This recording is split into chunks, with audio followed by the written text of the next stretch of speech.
Samir with Engadget. We're here at CTIA Fall, which is called MobileCon in San Diego. And this here is the Kupa tablet. It's a Intel Ivy Bridge-based Windows 8 tablet, as you can see. And there's a few unusual things about it. First of all, we've never seen it anywhere, so it's completely new to us. And it's meant primarily for the enterprise and kind of vertically integrated markets.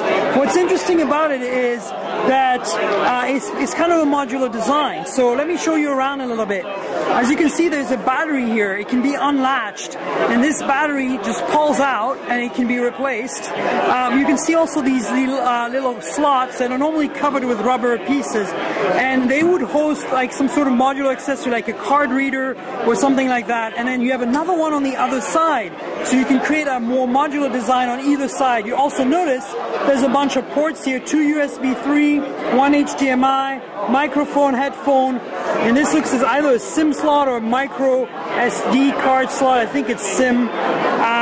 On top here is some sort of a lock, and I believe that's for unlocking this accessory port here. And then you have the power lock button, an air vent, another mic here, and here again the slider to unlock whatever accessories plugged in. Now on the bottom here you have another docking port for a matching keyboard, so this can turn into like a transformer type device, and these are the slots that goes into. And here of course another cooling vent. In the back there's a camera.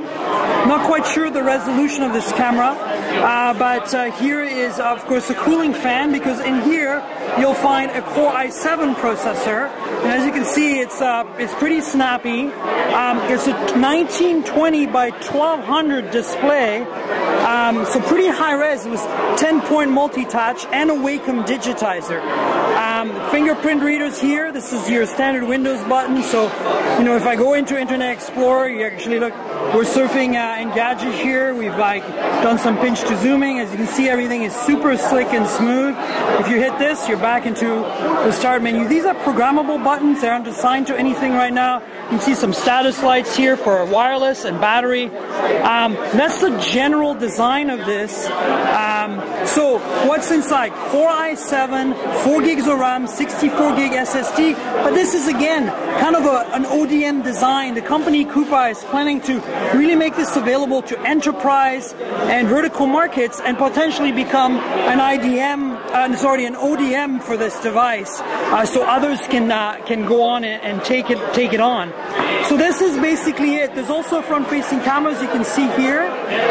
This is an engineering sample. It's not a final production. Not quite sure if it'll look this way. You can see the speakers here. It's very light, surprisingly light considering what the guts are. As I said, there's a Wacom digitizer, so you can get a pen, and that's basically it. The Kupa tablet here at MobileCon 2012. Cheers.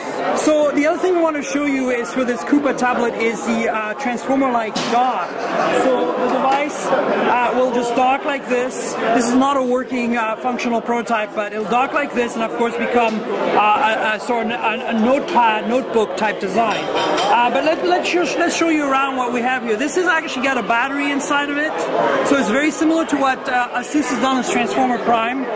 There's also some ports. You see the power port here, and there's a full SD card slot here, and then Ethernet, 2 USB, and 1 VGA, and this keyboard here. I'm not sure if this is going to be a trackpad. Probably not, since it's touchscreen based, but this is not the best keyboard. Obviously this is just a demo prototype, but the idea is that this is another way you can use this Kupa tablet.